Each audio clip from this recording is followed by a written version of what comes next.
And that speaker, I think Greg is here. I have to look around and see if I see him there. And Greg's a good close friend of mine, and we are in a couple of clubs. And let me read his introduction. But when you hear that, remember I was at, because we share a home club. My home club is the same as his original home club. And I remember when he first came and joined that club. Our presenter has been a Toastmaster for over 36 years. He served on the International Board of Directors from 1998 to 2000 term. He was your 1994-95 District 12 governor when the district achieved its first President's Distinguished Recognition while placing number 3 internationally. His favorite quotation is, "Toastmasters is my mental vitamin." His second favorite quote is, "Recognition equals motivation." This evening, his message is about that. Seeking that opportunity, please welcome past International Director, DTM, Greg Scott, speaking on never volunteer. There's a question in my mind about that. Never volunteer. Greg, I know you better than that. Greg Scott. Thank you, my friend Tom, President Matt, and my Toastmasters family. Wow, what a great evening so far to see so many wonderful Toastmaster leaders in this same room, and the insights and the wisdom that has been shared already. It is just warms my heart to be here. Never volunteer. And when I was in the Air Force, in the fire department as a staff sergeant, it was the old saying, never volunteer because you'll get KP, kitchen police. Or after everybody eats, you wash all the pots and pans, put them away, and it's a late night until you get to bed. So never volunteer was driven into us. And I'm afraid that there's, for many people out there, even some of our Toastmasters, never volunteer is still a safe haven. So when I think about that in my life, never volunteering, what does that mean? What's the things that come and hit me square in the face when we talk about that? Well, how much time does it take? How much challenge and extra work do I have to put myself through? And what's in it for me? What's in it for me? Isn't that what a lot of people think about? Maybe might come up with some other things to think about, but that's what hits me first. Well, I served in the fire service for 35 years. That's a pretty long time. I'm 77, so that's almost half my life. And at that time, that was a lot of fires. I remember the alarm going off, the buzzer going off, raising the doors, getting in the engine, and fastening that seatbelt, checking the crew, and off we went, whether it was a fire, a medical aid, or some type of emergency. It also was filling out a lot of paperwork, such as burn permits, thousands of burn permits, which they now, instead of being free, that you have to pay for. But the most challenging part of my job, what is the most challenging part of my job, was dealing and working with people. In Riverside, for you see, I had the 4th largest fire department in California, 1,900 employees. That's a lot of people, 100 fire stations, 3 inmate camps, and 1 air attack base and a copter. And so the daily challenges with that much action going on every Monday morning I come in there, I was wondering, what are the problems I'm facing for that day? What kind of response am I going to have to think about? Well, in Toastmasters leadership, I find the same thing. Time, challenge, and people. Think about in your leadership career, whether it's outside or inside your Toastmasters club or district. And I believe in order to grow that I must volunteer. Those opportunities go by so quickly that you may not recognize them. And so volunteering is a word that I use in my life because it's keeping me going to this age where I am, this ripe old age. Let me share some stories, some experiences, some thoughts with each of you as you're on your Toastmasters leadership journey and think about this. I'm going to start, I've been in a career since 1964 and I retired in 2000. I know the very first fire I went to that the fire burned through the truck. It was a grass fire. I had second-degree burns on my back. And back in the old days, we didn't have the breathing apparatus and all the protective gear. And I strapped on a 40-gallon, a 5-gallon back pump weighing 50 pounds and put a lot of fire out that day, just not thinking about it. The next day, thinking about it, I thought, this is not for me. This firefighting is, this is a bad experience. And the oncoming shift fire captain, Chester Knapsmith, one of my first mentors in firefighting, spent over an hour talking to me about stick with it. Don't give it up. If it wasn't for Chester, I wouldn't have retired with a good career as a fire chief. And same things, when you think about it in Toastmasters, I know a past district director, our governor in District 12, Michael Bain, may he rest in peace. And he joined my Toastmasters club. And after a very rough evaluation, I was in the parking lot with Michael Bain for over an hour, explaining why you should stay with Toastmasters. And yet he became a district governor, select distinguished, somebody I was so proud of, and a good friend of mine that went on for years at many conventions and many different TLIs that we planned and working together. You know what? That warms the heart when you see that you can be just a little part of something like that. So I've had a mentor work with me. I've been able to work with other people, whether it's in Toastmasters or outside in your profession. How can you apply the skills that we live every week in our Toastmasters club and our learning? As a fire captain, I also started a volunteer fire department. It was in Tres Pinos, California, in the San Bernardino County. And how did I do that? I looked for a change agent, somebody that the people in that community relied on and looked up towards. And after convincing him about the need for a volunteer fire department and training them and presenting them with an engine upon graduation, I saw that Don Ryder became the chief, and I saw, wow, what the growth in certain people. Well, it's the same thing in Toastmasters. What are we doing where leaders are made? When District 12 first started in 1989, I was part of that. I was the first area director or governor back then, and working with many new leaders, the district director and all those folks. And we had many people from District 33, Las Vegas, Ventura, Santa Barbara, come over there and work with us, show us the ropes, help us get started, set a lot of procedures. And we did a lot of hard work back then, but we had fun doing it together to give a good start from that district. Now, that first year we weren't distinguished, but by golly, the next year we were distinguished for 8 years in a row. 8 years in a row because of the mentoring and the togetherness. Now, how could all this happen? And how did this continue to grow through the next 8 years?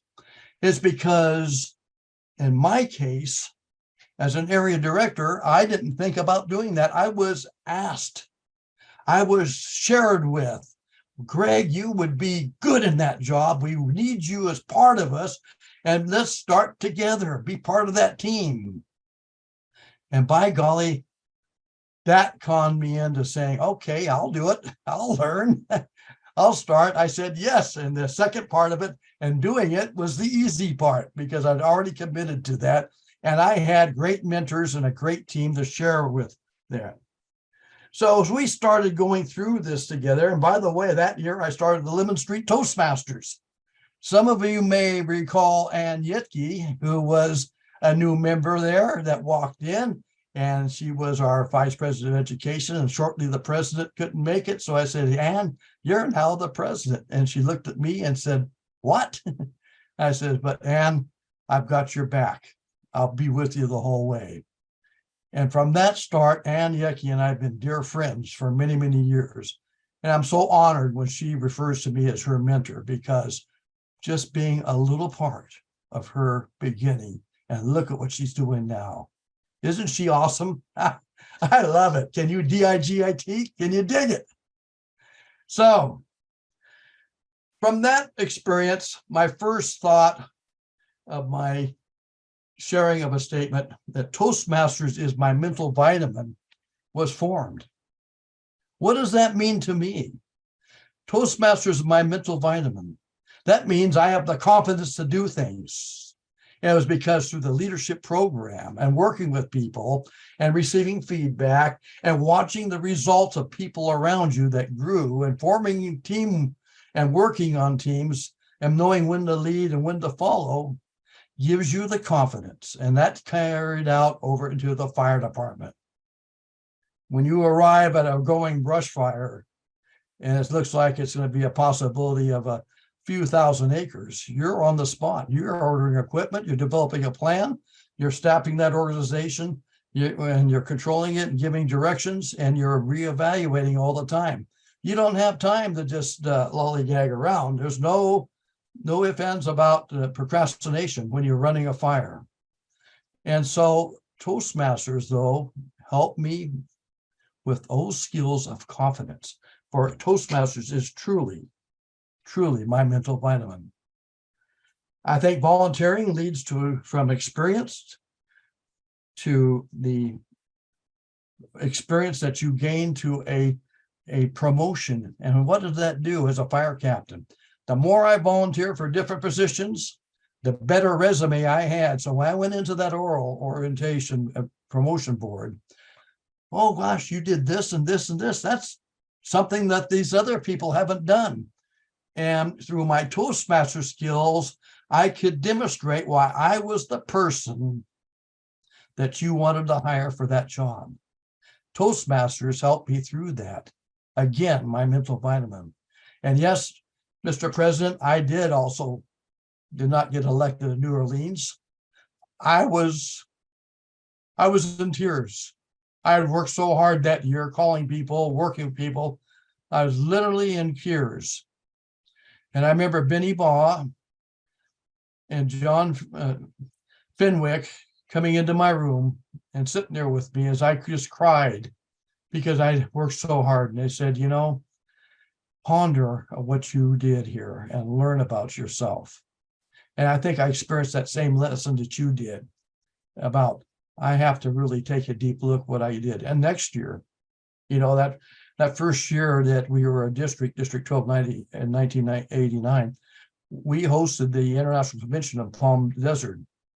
And I sat there as an area governor at the table, sharing information and kind of a check-in table and where you could go and all these things. And in 1998, I stood in that same hallway, looking across at that old table at my campaign booth when I was elected international director in my home district. I guess it was meant to be to have those thrills. But you know what was ever great? The district membership showed up because it was in our home district. And what a thrill to be elected by an international organization of positive people that trust in you to serve the best you can on the board of directors. What a thrill in my life. What a sparkle. And that just furthers that Toastmasters is my mental vitamin. As I promoted to chief, I faced many other challenges in life that Toastmasters was there next to me, Toastmasters held my hand through the whole. Toastmasters had my back. When I took over in Riverside, I had the county said, you're going to be the disaster manager. Well, I know about fires, but how about floods and earthquakes and all the rest of this stuff and how to plan? They didn't even have a plan. So I developed a plan that addressed all the hazards that could be faced. I worked with all the county departments to get them involved in what resources they had to be part of that plan and to train on it, to exercise. Oh, by the way, part of that is I had 15 contract cities for fire protection, and they also wanted a disaster plan. So yes, I had to develop a staff and work with them and send them out to train. And we were recognized by FEMA as the best prepared organized disaster management in California at that time. Now, it wasn't Greg Scott that did it. It was the people on my team that buckled down, went to school, got trained, came back, developed the plans, worked with the cities, worked with the county, and went out there. It was all of us working together and forming a relationship and an interconnection with people in cities, which they at first didn't trust the county. Oh, you're from the county? We don't want to talk to you.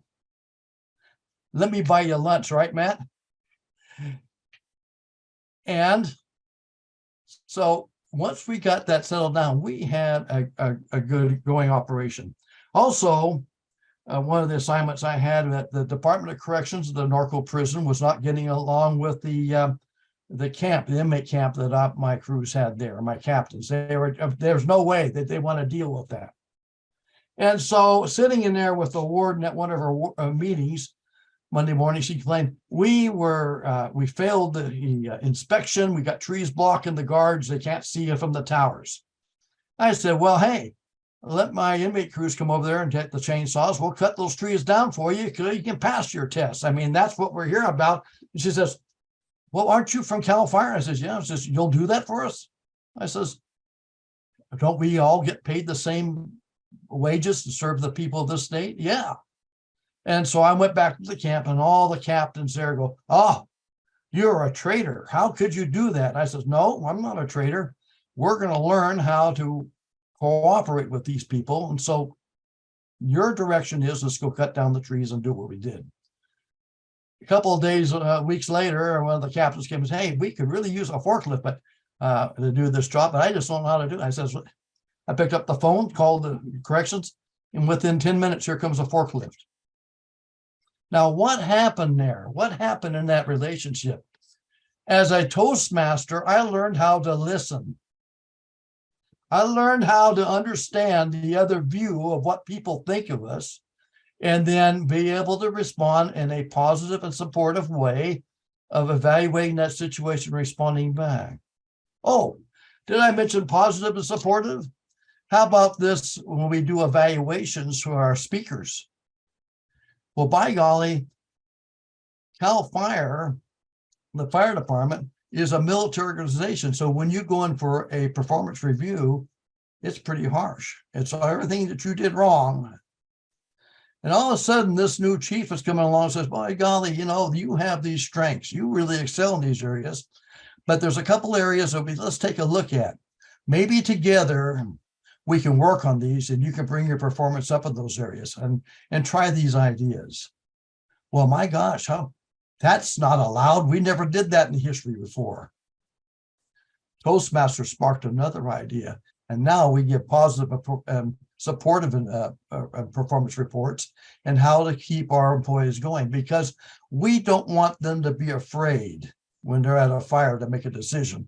I pay those people to make a decision, and I pay them to know their job and get things going, so when we get a fire going, we can stop it before it gets big, instead of being afraid that they're going to be crucified when the chief officer gets there.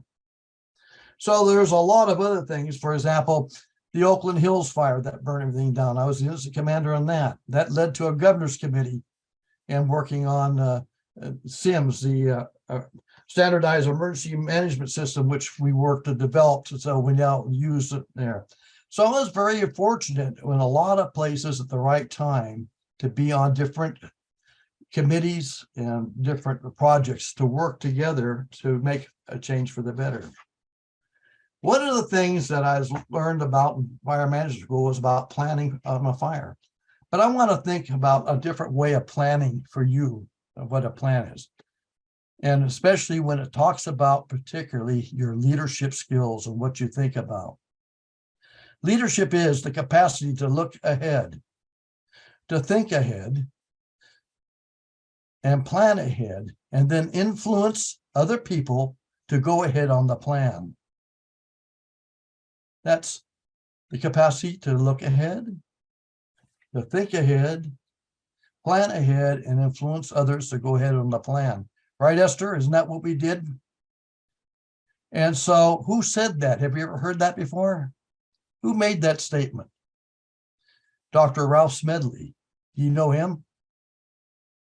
He shared that, and that's always stuck with me about that commitment. Now, as district governor, what did I do? What did I learn from Toastmasters? Well, we've been distinguished for, I was the 6th district governor, so 5 years we've been distinguished. And so the pressure's on. My gosh, am I going to be distinguished or not? I mean, we got a string going here.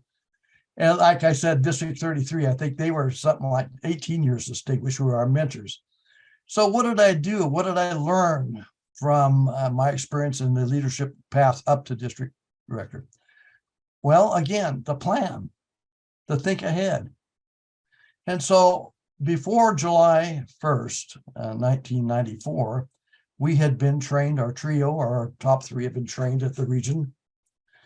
Prior to before, and at the same month, I had a 2-day division and area governor's training.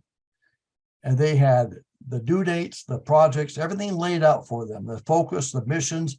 We took our time and we did workshops with them. We did answers to questions. We even had the past district and division and area directors with them, sharing information. Who were the contacts? Which clubs were doing this? And on July 1st, we were set. We had a northbound train and we had northbound tickets. Everybody knew where we're going. And so what's happened first? Well, first of all, we had all of our semis in 100% in before any other district in the world. And we did it the second time, the second half of the year. We knew exactly what our membership per caps were, so we were at. We also collected 100% of our proxies. So our clubs were represented at the International Convention's business meeting and the voice in that. But we also had a worksheet that we could check with. Everybody had the same sheet and we could talk to each other. We didn't have the dashboards and the emails and the tweets and whatever all this stuff is now that I'm trying to figure out. It was all by voice. And you know, that year's district governor, I wrote everybody that achieved CTM, competent communicator or advanced communicator in those days, a personal letter. It wasn't typed out. It was a personal letter thanking them. Yes, recognition truly equals motivation. And that was my second statement that I share. You can see them up behind me on the wall here. After this old brand mark we had. I should hide that from Matt.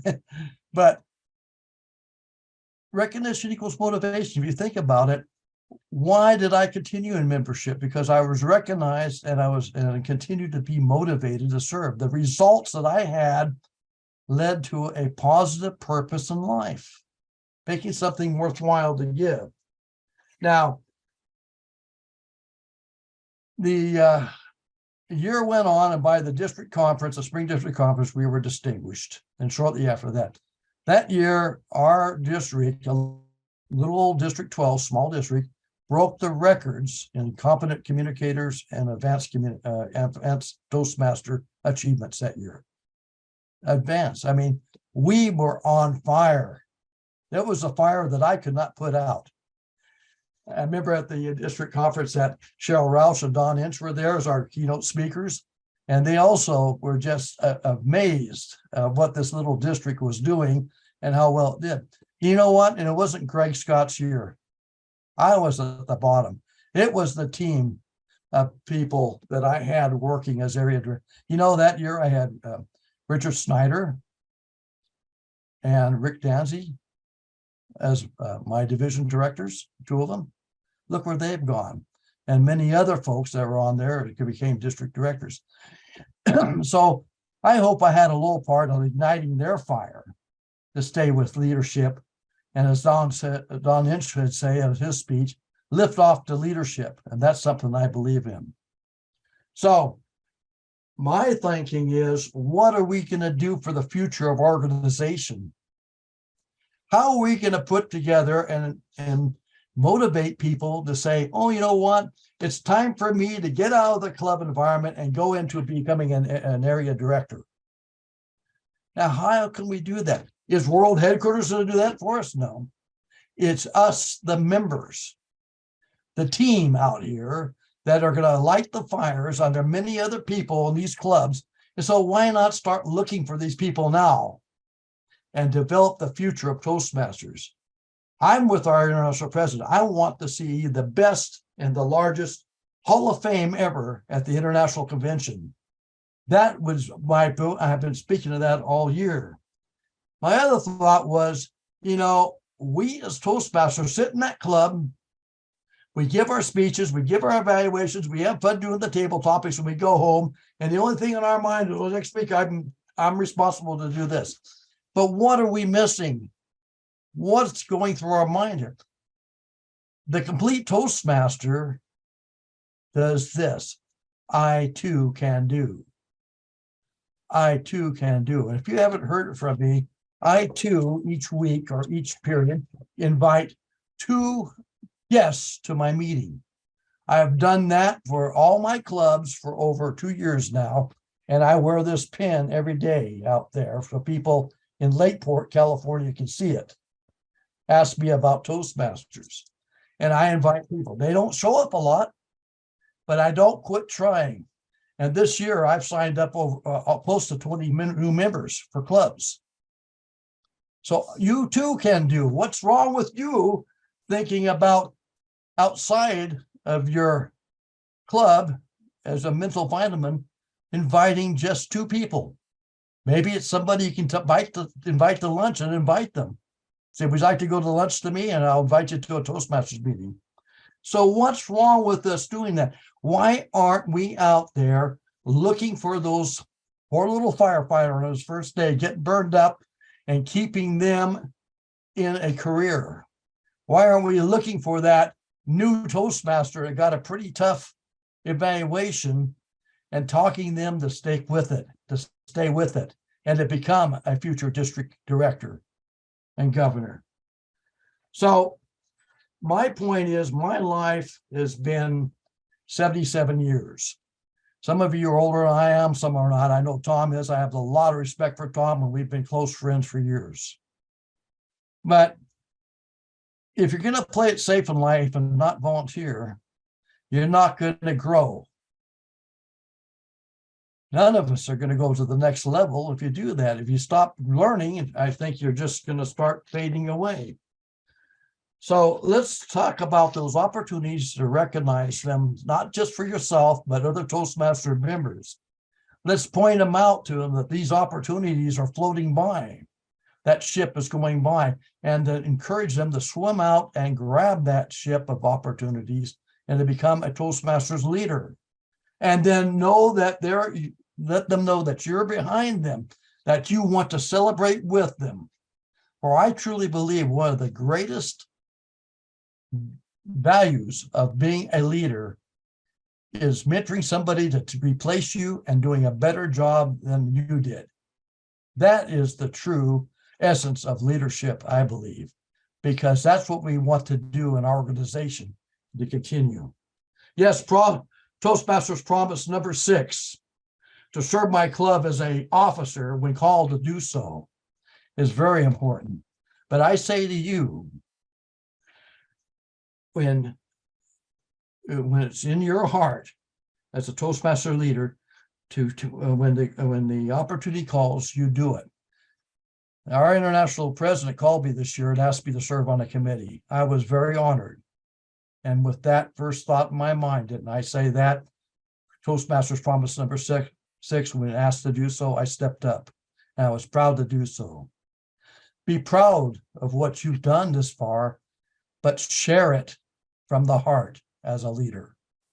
Mr. Toastmaster.